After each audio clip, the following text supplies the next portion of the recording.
Union Minister for Telecom and HRD, Mr. Kapil Sibal, is joining us tonight on the News Hour. Mr. Sibal, before we get into specifics, this logjam, how long can it continue in the present form before it takes some other shape? Because you cannot have an entire parliament session lost. Or is the government even steeling itself to the possibility that it will carry on till the 8th or 9th of next month in much the way that it has so far?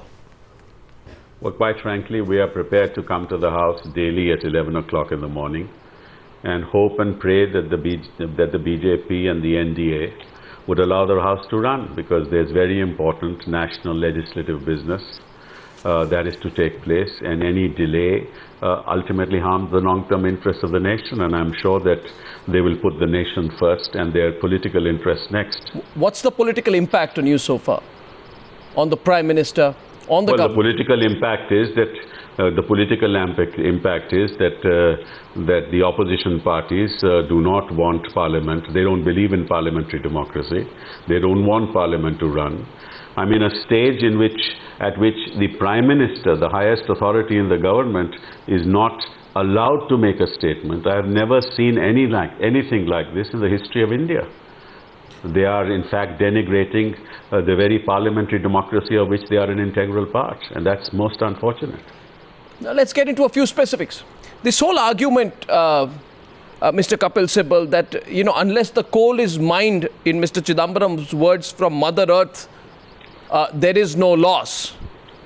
We had Mr. Naresh Gujral just a while back. I don't know if you saw him on the news. He's been making some consistent points. And the point is this, that the moment you give coal blocks to a company, their valuations don't just go up, they shoot up.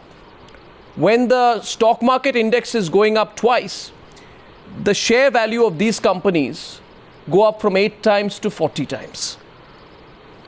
Well, Arnab, anybody who knows anything about business, take for example this coal. This coal is not meant to be sold after you get an allotment. As you know that because of coal nationalization, no private party can sell coal in the market. So you can use it for 2 or 3 purposes. Number one, you can use coal for generation of power. You can use coal for generation of cement, for production of cement. You can use coal for production of steel.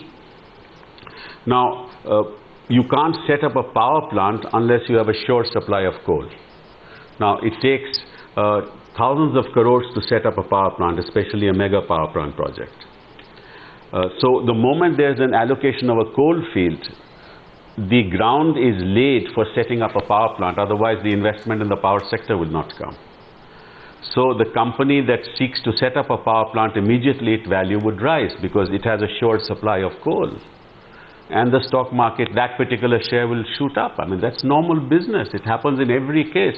Any allocation of a resource which is somewhat permanent will shoot up the value of the business, and then people will come and invest. So if you want to set up a mega power plant, then foreign entrepreneurs will come and invest. They will put money into the system.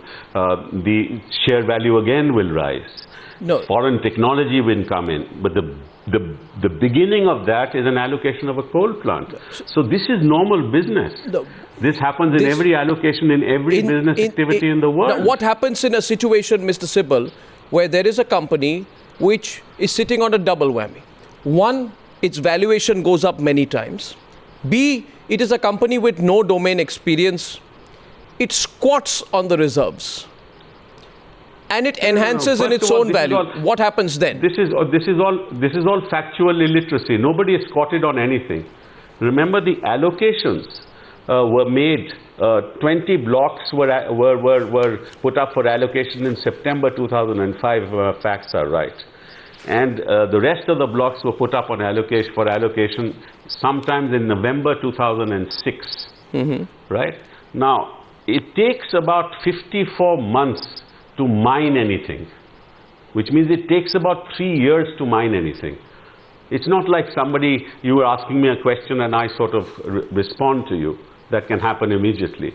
But when you have to mine in a forest area, in a Naxal affected area, it will take more than 3 years, right? So to say that you are squatting on the coal is excessive. I mean, it's just illiteracy. In April this year, squatted on anything. In April this year, no, many of these companies haven't even mined 1 kilogram of coal, and many of these companies haven't even begun the process, and there is a doubt, which is why the CBI is investigating this, about certain companies and how serious they are in the process of... Yeah. Now, this is all Arnab general statement without any facts.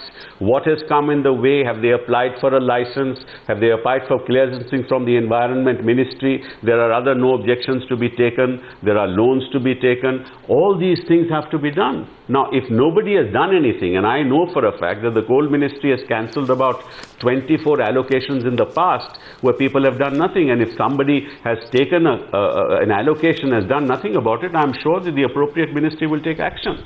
But this is just sheer illiteracy for people to say that all these people are actually sitting on it and not doing anything because they should have mined by now, because they just don't know ABC of mining. I'm sorry to say. Mr. Sibal, there's an ongoing CBI investigation. It will clarify many areas.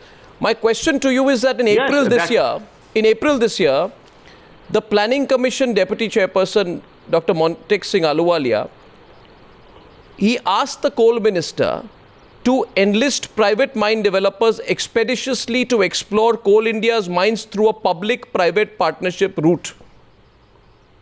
This was happening in April this year. Why was this model not followed earlier?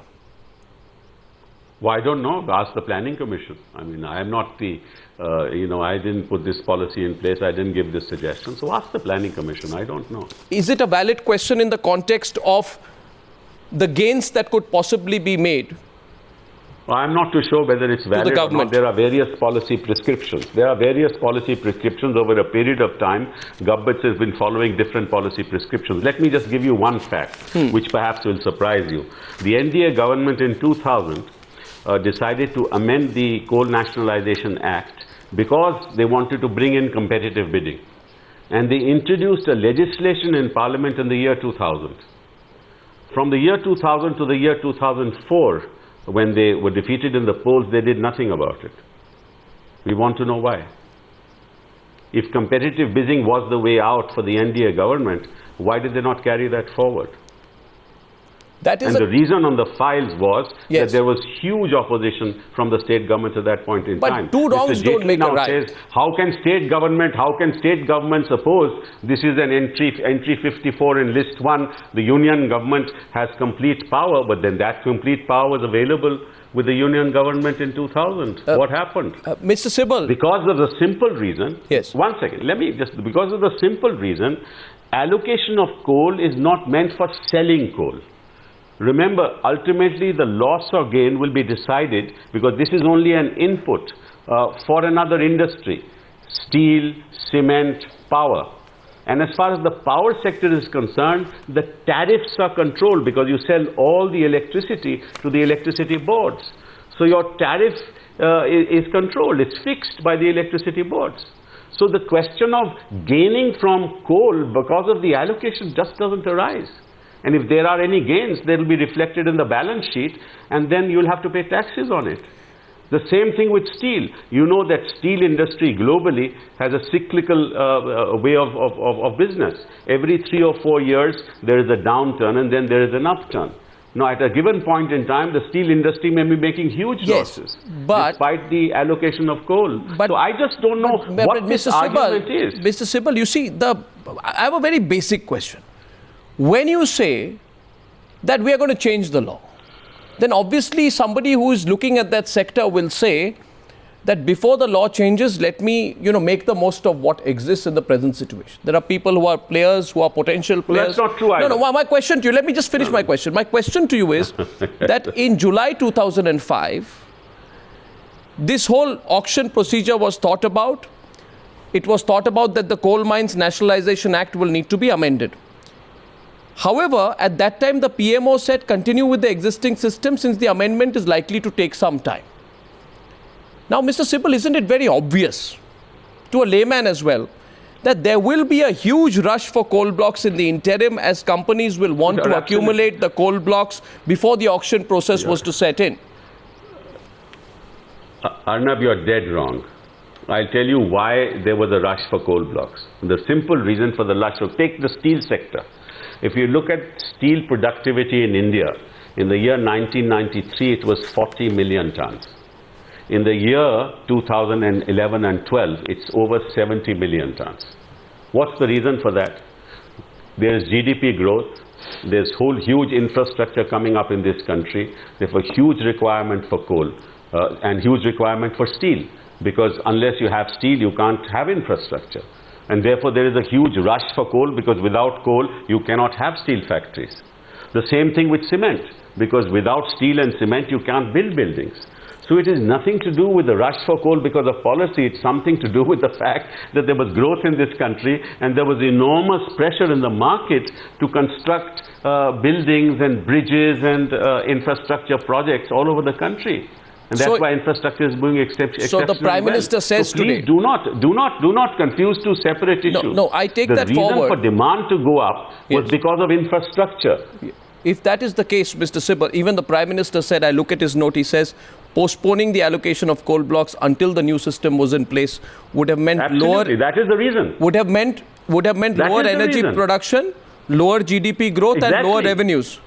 Right? He says that. Exactly. This is precisely the point the Prime Minister is making. Tell me, Look, we need to allot coal. Tell me, Mr. Allot Sibal. coal immediately. Yeah. We can't, once again,